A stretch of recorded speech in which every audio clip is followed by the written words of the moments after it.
In today's episode, the Peugeot 404 pickup.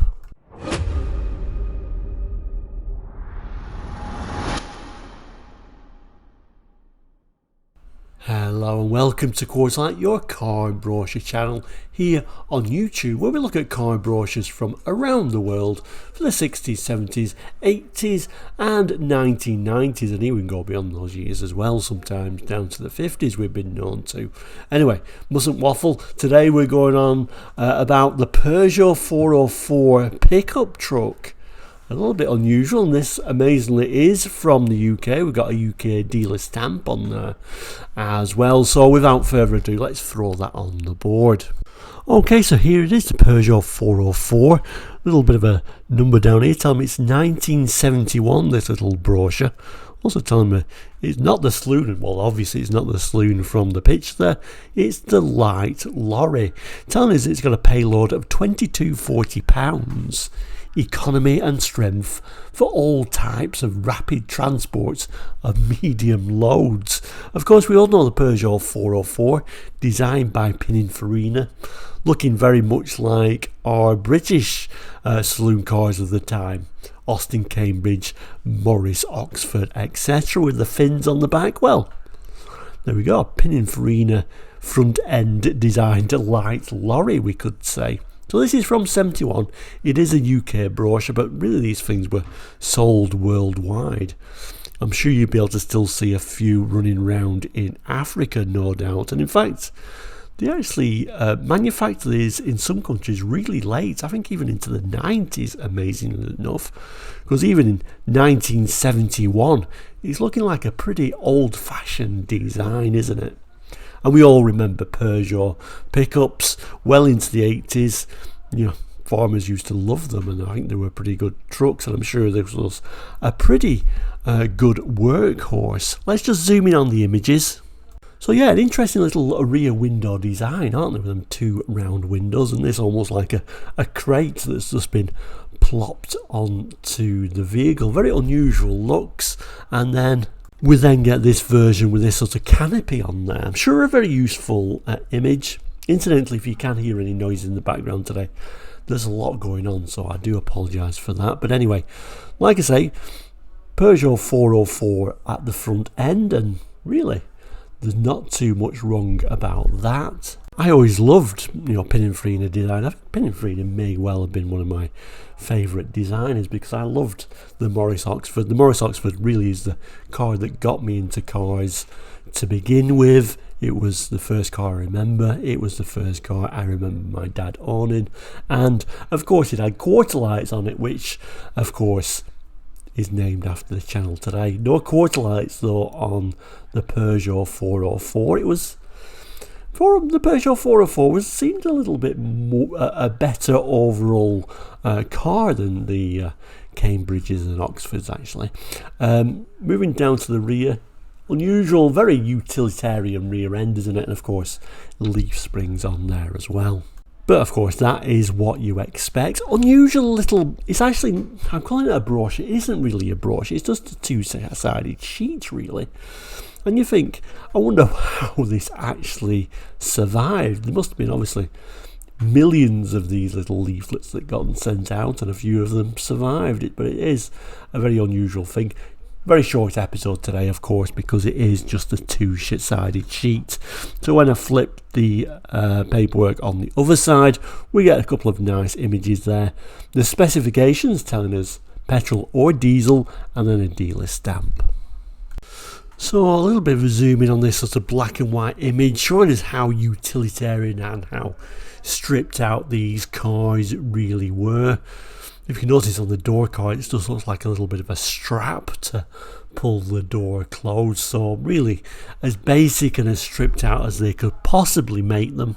And then we get an image of this version. They're calling this a platform truck, basically so you can put any body on there that you actually wish. As for specifications, we get the heading here, it's saying 404 Light Lorry, again telling us that payload is £2240, and also telling us it's a petrol or a diesel. So tiny writing here at the top here, so I'll probably just have to read it. I don't know if you'll be able to see it, but it says loading space 162 cubic foot, 2 or 3 seater cab, 2 doors, heating, de-icing, windscreen washer, tailgate opening down at the rear, spare wheel located at the rear under the floor, tyres 17 by 380, adjustable front bench, safety facial panel with crash rolls, interior trimmed with leatherette, good manoeuvrability and loading and unloading, made easier by the downward opening of the rear tailgate, removable canvas cover and listing rails. Then we get mechanical data, which I can zoom in a bit better for. So petrol engine, so it's an over square 4-cylinder engine, bore stroke 84 by 73, cubic capacity 1618 cc, fiscal rating 9 CV. 9 CV, that's going to be like a French system, isn't it, when you think about things like the Citroen 2 CV. Hemispherical combustion chambers in cylinder head, overhead valves operated by rocker arms, side mounting camshaft, removable wet cylinder liners. And then the diesel engine, over square 4-cylinder engine, bore stroke 88 by 80, cubic capacity 1948 cc, fiscal rating 8 CV, turbulence chambers in cylinder head, rocker operated overhead valves, steel forged 5-bearing crankshaft, removable wet cylinder liners. So then we get this sort of unusual little diagram. I don't usually show the dimensions, but I'm really showing this because obviously it's got this removable canvas cover. It's showing the dimensions of that, which really increases the height of it. I'm sure it wouldn't have been a standard piece of kit though. I don't know how you feel about that.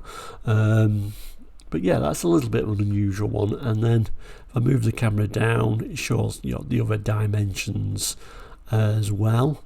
Overall floor space 84 square feet. And then if I move the camera down still further, and it's always nice to see a dealer stamp. It also shows us this isn't just a printed piece of paper that's been distributed from one. It's showing us here that it is a genuine leaflet here from Peugeot from 71. Automobile distributors in Leeds on Domestic Street. I wonder what's there now, but always nice to see a dealer stamp. Also Leeds.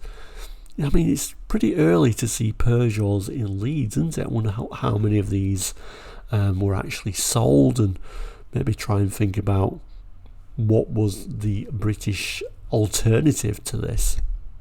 Then we get the Peugeot badge and a model 1971.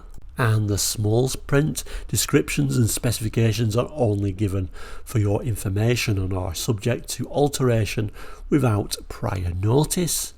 And when I flip the page around, I've noticed there is some more small print here, so let's see what that says.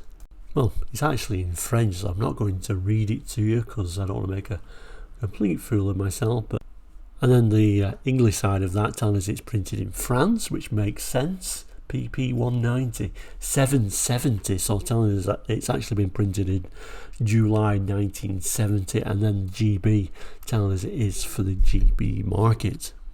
So there we go, this interesting little leaflet, just a quick little episode today.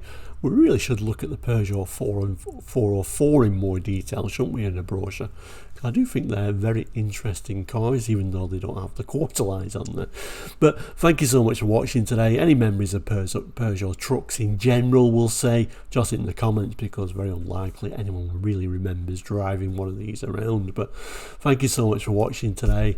We'll end, as we always do, by saying, please do consider subscribing if you've not already done so. I'll have a couple of boxes here for other episodes you can watch. Also, if you've not done already, please do consider subscribing. It is all completely free. Many different levels of membership as well, including a very budget friendly one. So take a look at that if you've got time. But overall, thank you so much for watching. Please do take care. We'll see you again very soon. All the best and goodbye.